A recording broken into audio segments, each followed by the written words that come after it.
신용보증기금이 11월 3일 대구 안심마을 신용보증기금 햇빛발전소 준공식을 개최했습니다.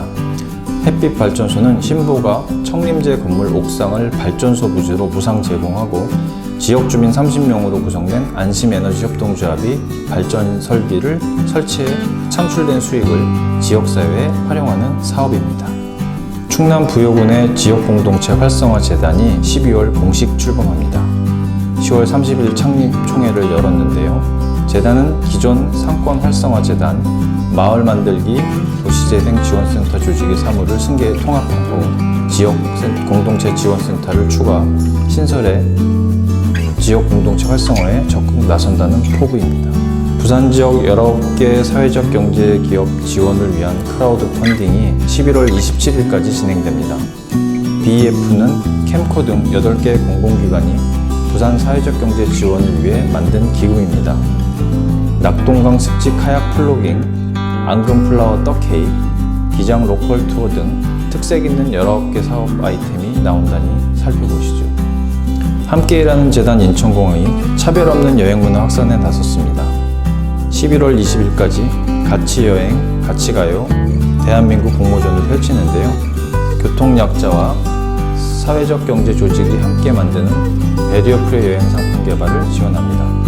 총 3개 팀을 선발해 상품 개발 및 홍보를 지원합니다. 충청남도가 충청권에서 처음으로 사회적 경제 기업에 안정적 판로를 제공할 충남 사회적 경제 유통지원센터의 문을 열었습니다. 충남 사회적 경제 유통지원센터는 아산시 배방읍에 위치했습니다.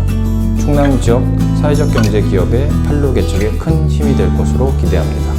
한국가사노동자협회 등 5개 단체 소속 40여 명의 가사노동자들이 11월 4일 가사노동자 고용 개선에 관한 법 통과를 촉구하는 기자회견을 열었습니다. 가사노동자들은 퇴직금, 연차수당 등 법적 보호는 물론 고용산재보험, 취업발선 등 기본적 사회보장에서 제외되고 있습니다. 가사근로자 고용 개선을 위한 법률이 하루빨리 만들어지길 바랍니다.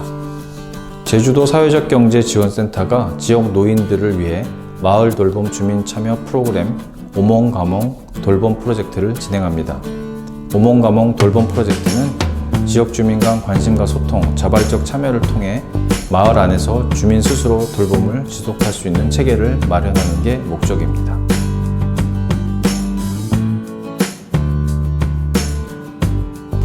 이번 주 사회적 경제 정책은 일회용 말고 친환경 다회용 컵 쓰기 솔블러 캠페인에 대한 이야기입니다.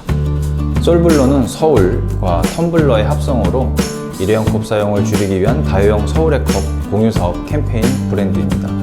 카페, 공유센터, 소규모 마을 공동체 등 환경 감수성과 실천 의지가 있는 기관과 협업해서 일회용 컵을 줄이고 다회용 컵인 서울의 컵을 사용하자는 운동입니다. 소셜혁신연구소 사회적협동조합이 서울의 컵을 직접 디자인했습니다. 이 컵은 옥수수, 밀 등 식물에서 추출한 원료를 혼합한 바이오 플라스틱, 에코젠을 사용한다고 합니다. 에코젠은 인체에 무해하고 친환경이라는 장점이 있죠. 소셜혁신연구소는 서울에 있는 카페 7곳, 공동체 1곳, 공유센터 1곳과 이미 협약을 맺었습니다. 협약에 참여한 기관들은 에코젠으로 제작한 서울의 컵을 소비자들한테 일정 기간 유료로 빌려주고 대여해주는 서비스를 시작했습니다. 연구소는 서울시와 함께 제작한 4,000개의 서울의 컵을 다 소진할 때까지 서울시 내 다양한 기관과 협업해서 캠페인을 진행할 예정이라고 합니다. 코로나19로 일회용품 사용이 급증했고요. 매장 내 일회용 컵 안 쓰기 운동도 직격탄을 입었습니다. 다회용 컵이 차선이지만 일회용 컵 사용을 줄이는 문화 정책에 기여했으면 좋겠습니다.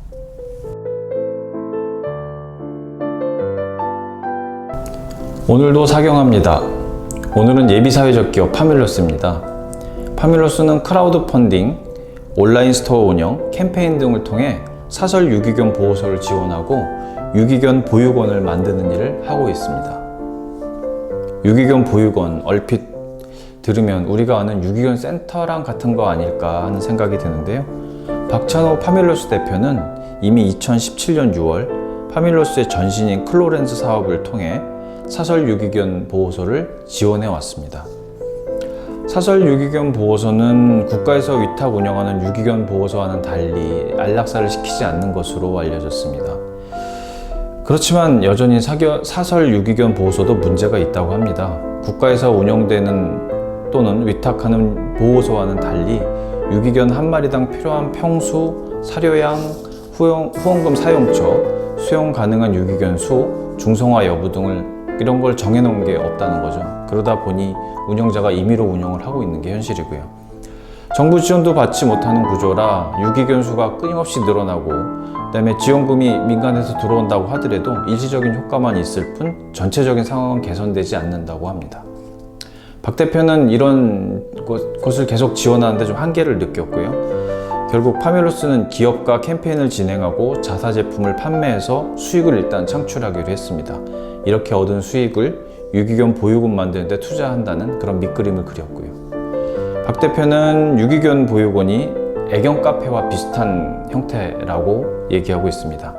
반려견들이 와서 유기견들과 함께 놀고 일반인들도 찾아와서 유기견들과 쉽게 친해질 수 있는 그런 공간입니다.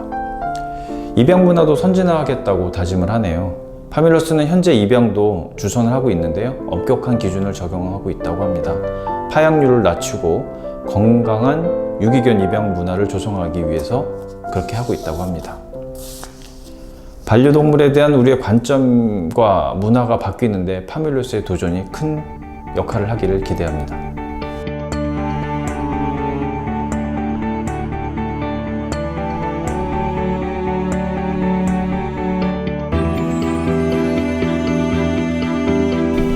최태원 회장은 소크라테스의 이 말을 왜 인용했을까요?